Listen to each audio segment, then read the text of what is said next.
Quisiera presentar a Daphne Leggett, CEO y founder de Atrevida.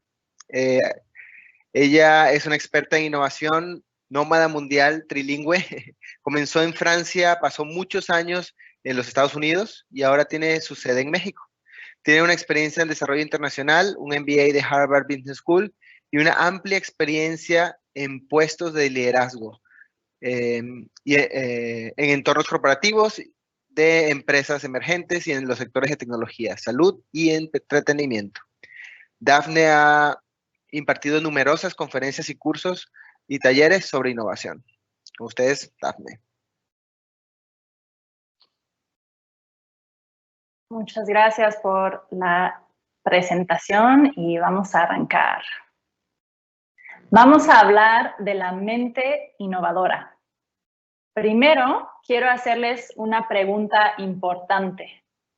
¿Cada cuánto hacen algo completamente nuevo? ¿Será cada día, cada semana, una vez al mes o muy de vez en cuando? La mayoría de la gente se despierta todos los días a la misma hora, desayuna lo mismo, se pone la misma ropa para trabajar en el mismo lugar y al final del día ve la misma serie. No sé dónde cada uno está de ustedes en ese espectro, pero me preocupa que estén en una rutina extrema. Yo tengo que confesarles que a cambio padezco de una condición que se llama neofilia, es decir, amor o entusiasmo por la novedad. Yo crecí cambiando muy seguido de casa, ciudad, escuela, país y pues quizás a fuerzas, pero desarrollé un gusto por lo nuevo, pero no las cosas nuevas, sino que las experiencias nuevas. Ese entusiasmo extremo me ha llevado a estudiar y analizar bastante el tema y cómo se relaciona con el mundo de la innovación. He llegado a algunas conclusiones que les quiero compartir. Lo que he descubierto es que los hábitos y la rutina son enemigos de la mente innovadora. Les voy a explicar por qué son nocivos, cómo deshacernos de ellos, pero primero me parece importante hablar de por qué existen y hasta por qué son buenos. Entonces, hablemos de esto. ¿Qué es un hábito? Básicamente, un hábito es algo que hacemos automáticamente, sin mucha reflexión. Algo se vuelve un hábito vía repetición y pasa a nuestro subconsciente. Es un atajo mental que aprendemos con el tiempo y que nuestro cerebro asocia con una consecuencia positiva, porque ha tenido éxito con esa acción en el pasado. Si le suena un poquito a este animalito, es porque justo sí, tiene mucho que ver cómo entrenamos a los perros con cómo nosotros funcionamos con los hábitos.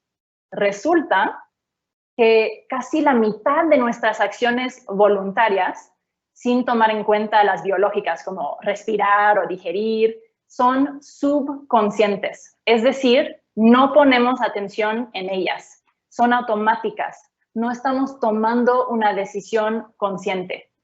Justo un hábito se desarrolla con un cierto camino en nuestro cerebro que se hace cada vez más grueso cada vez que lo ocupamos y entonces las cosas fluyen más rápidamente y con menos esfuerzo en ese camino. Somos como computadoras y cada vez que encontramos una acción que requiere de un programa que ya tenemos instalado, pues vamos a correr ese programa.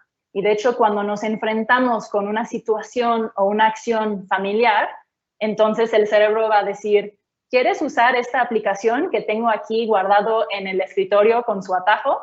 Y así se van formando los hábitos. Los hábitos son sumamente útiles porque no queremos tener que pensar y enfocarnos en cada cosa que hacemos en nuestro día. Qué bueno que no tienes que analizar la situación cada vez que te cepillas los dientes. Lo haces en automático, en autopiloto, ahorrando mucha energía cognitiva y atención. Y es bueno porque la podemos ocupar en otras cosas.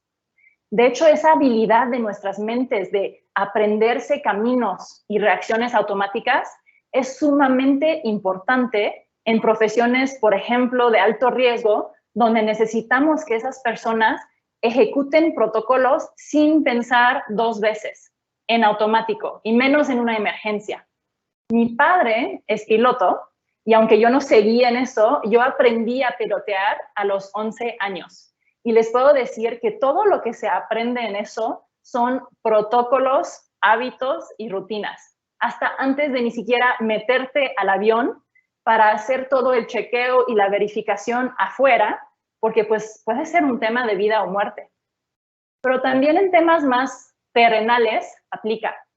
El otro día estaba manejando y antes de ni siquiera darme cuenta, de repente estaba llegando a mi edificio y el portón se había abierto porque yo le había dado clic. Pero yo no estaba pensando en nada de eso. Estaba en otra cosa todo el tiempo. Estaba pensando en qué le iba a regalar a mi sobrino para su cumpleaños. Y aún así, llegué sin problema a casa y además resolví y tuve la idea de qué iba a darle de regalo. Es increíble que nuestro cerebro nos permita hacer eso a cada rato. Pero seamos honestos, la mayoría del tiempo estamos ahorrando mucha energía cognitiva y mucho enfoque que luego no vamos a invertir en gran cosa. Yo les diría que solo tiene sentido tener esas rutinas y esos hábitos y estar a veces en autopiloto si luego aprovechamos, quitamos el autopiloto y aprovechamos enfoque y energía ahorrado en cosas que lo requieren porque son diferentes, son retadoras, nunca los habíamos hecho antes. Por supuesto, sería un desastre si todo fuera nuevo para nosotros todo el tiempo, pero tampoco es sano que estemos casi siempre en autopiloto subconsciente. De hecho, resulta que aunque estemos cómodos ahí en autopiloto, nos puede meter en problemas.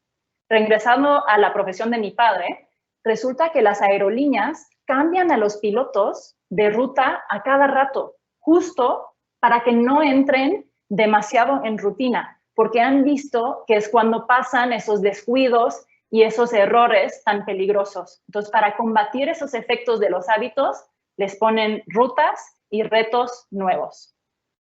Entonces, les tengo otra pregunta. En general, ¿optimizan más para estar cómodos o retados en sus vidas? Pues yo me aprendí un dicho mexicano hace poco que dice, más vale malo por conocido que bueno por conocer. Y creo que refleja una realidad humana universal. Buscamos lo cómodo y evitamos lo desconocido.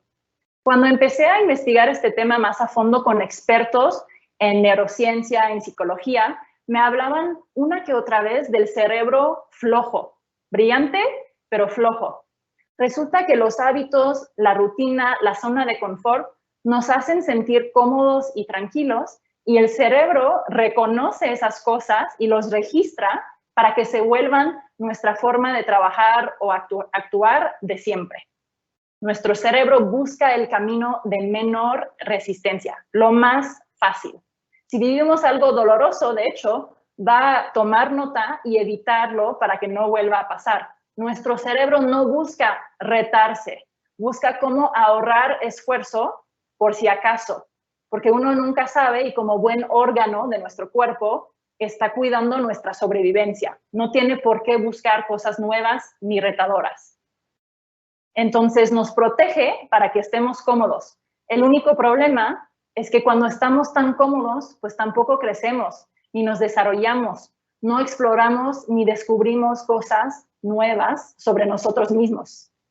Sentimos muy natural y intuitivo cuidar, no lastimarnos, no equivocarnos, no perder, pero si nos protegemos de más, como estos niños burbuja, sabemos que ya no podemos vivir ni experimentar nada. Entonces, ¿por qué lo hacemos? ¿Por qué buscamos cuidar el no experimentar cosas nuevas la mayoría del tiempo? Pues por miedo. Todo lo desconocido causa miedo. Es la emoción que menos toleramos porque nos genera mucha ansiedad. Y como la mayoría de nuestro organismo está ligado con un tema de sobrevivencia. Cuando sentimos miedo es porque hay un peligro. es un tema de sobrevivir. Pero hoy en día, seamos honestos, la mayoría del tiempo cuando pensamos sentir ese miedo, no tiene que ver con vida o muerte. Tiene que ver con lo que yo llamaría miedos modernos. Cosas como miedo de sentir vergüenza, miedo de perder credibilidad, miedo de perder pertenencia con nuestro grupo o comunidad. Eso ya no es de vida o muerte, pero lo asociamos con ese mismo miedo.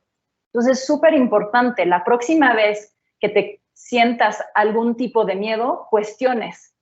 ¿Es un miedo de sobrevivencia? ¿Me va a comer un tiburón? ¿O es un miedo moderno que puedo superar si reflexiono un poco sobre por qué lo estoy sintiendo? Porque podemos ser víctimas de nuestro propio éxito. Entre más éxito tenemos las personas y las empresas, menos ganas tenemos de probar cosas nuevas y de tomar riesgos, porque ya encontramos una fórmula que funciona y no la queremos mover porque quizás vamos a perder algo. Como sabemos, en el mundo de la innovación, eso es muy peligroso, porque para ser innovadores tenemos que justo tratar cosas nuevas y hacer conexiones nuevas. La mayoría de las innovaciones en este mundo vienen de mezclar cosas y hacer conexiones que parecen que no tienen nada que ver, que son hasta contradictorias.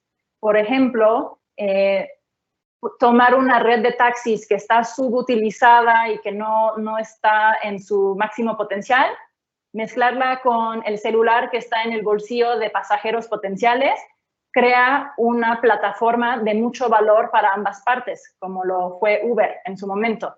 Esto pasa cuando alguien se atreve a trazar un hilo conductor novedoso. Y no hace falta ser un genio para hacer esas conexiones nuevas, solo pensar diferente.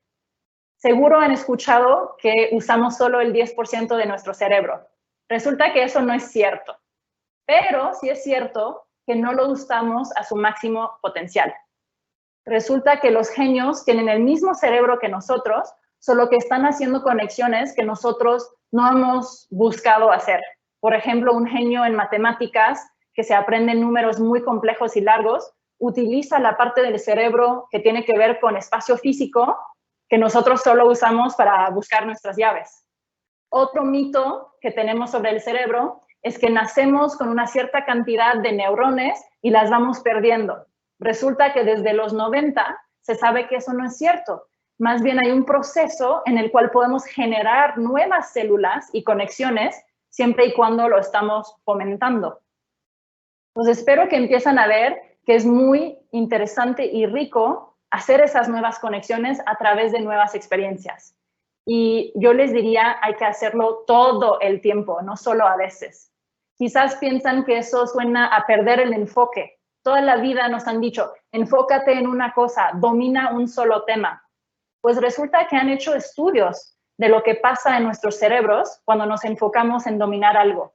Por ejemplo, en un estudio del juego de Tetris, vieron que los novatos en Tetris, cuando apenas lo están aprendiendo en las primeras semanas, hay mucha actividad en su cerebro y están generando nuevas conexiones. Después de las primeras semanas, aunque hay esa habilidad nueva, ya no está pasando esa misma actividad en el cerebro, porque el cerebro ha aprendido, se ha vuelto cómodo y flojo y ya no se está desarrollando. Entonces tenemos que retarnos a cada rato con cosas nuevas. De hecho, en la historia tenemos muchos ejemplos de genios que consideramos muy inteligentes que son polímatas. Un polímata es alguien que aprende sobre un gran número de temas y quien recurre a su amplio conocimiento para resolver luego diferentes problemas. No sé si reconocen a este señor, quizás no por la foto, por su libro seguro. Resulta que Charles Darwin tomó casi 30 años para escribir ese libro, El origen de las especies. No porque estaba atorado con este tema, pero porque estaba escribiendo un libro sobre su hijo, sobre los gusanos, sobre la geología, sobre la psicología, todo al mismo tiempo. Y pasaba de un tema a otro y decía que se le desbloqueaban ideas gracias a estar en varios temas a la vez. O más reciente, Steve Jobs, quizás conocen la historia, dejó de estudiar y tomó un curso de caligrafía solo por curiosidad. 10 años después, se volvió súper relevante ese pequeño curso que tomó porque aplicó muchos de los conceptos de caligrafía en el diseño de la Mac y fue revolucionario. Entonces, es súper poderoso ir del cerebro flojo a la mente innovadora. Y acuérdense, el cerebro tiene mucho potencial porque es elástico, puede crecer, no de tamaño, pero de conexiones que tiene adentro. Entonces, podemos estimularlo a través de pequeñas acciones todo el tiempo. No quiero que dejen esto para algún día quizás hacer algo nuevo. Les voy a dar unos tips prácticos para empezar ya. Primero, tomar caminos diferentes. Piensen en los caminos que toman todo el tiempo para ir al trabajo o casa de un familiar. Si lo voltean y toman otra ruta, de repente su cerebro va a poner atención de nuevo. Se van a dar cuenta de cosas que ya no estaban viendo. Ahora que estamos pidiendo tanta comida a domicilio, pidan comida de una cultura o un país que no conocen. No solo su paladar se va a despertar, sino que su cerebro también va a empezar a tomar nota. O cuando escuchan música mientras están trabajando, escuchen música en un idioma que no entienden. El cerebro busca patrones y predecir lo que sigue en la música. Entonces lo van a sacar mucho de onda con música que no conoce. Y esto es muy rico. O nuestra forma de trabajar. Cuestionen todo. ¿Por qué una junta tiene que durar 1 hora? ¿Por qué tenemos que estar sentados mientras trabajamos? ¿Por qué tenemos que trabajar desde el mismo lugar? Busquen moverle alguna parte de su trabajo y seguro descubren algo que es hasta mejor que lo que están haciendo hoy en día. Porque como decía Albert Einstein, si siempre haces lo que siempre hiciste, siempre obtendrás lo que siempre obtuviste. Así que los invito a hacer este tipo de emoción parte de su vida de forma más seguida. Estar cómodo y en la rutina, como lo vimos, tiene lo suyo, pero ya no crecemos cuando estamos ahí. Entonces hay que buscar fomentar el romper la rutina para hacer conexiones nuevas. Probando cosas nuevas todo el tiempo, vamos a estimular nuestro cerebro y crear nuevas conexiones para de ahí poder resolver problemas e innovar. Los dejo con una última pregunta de reto. ¿Qué vas a hacer de nuevo esta semana? Atrévete. Y mucha suerte en este camino hacia la mente innovadora. Gracias.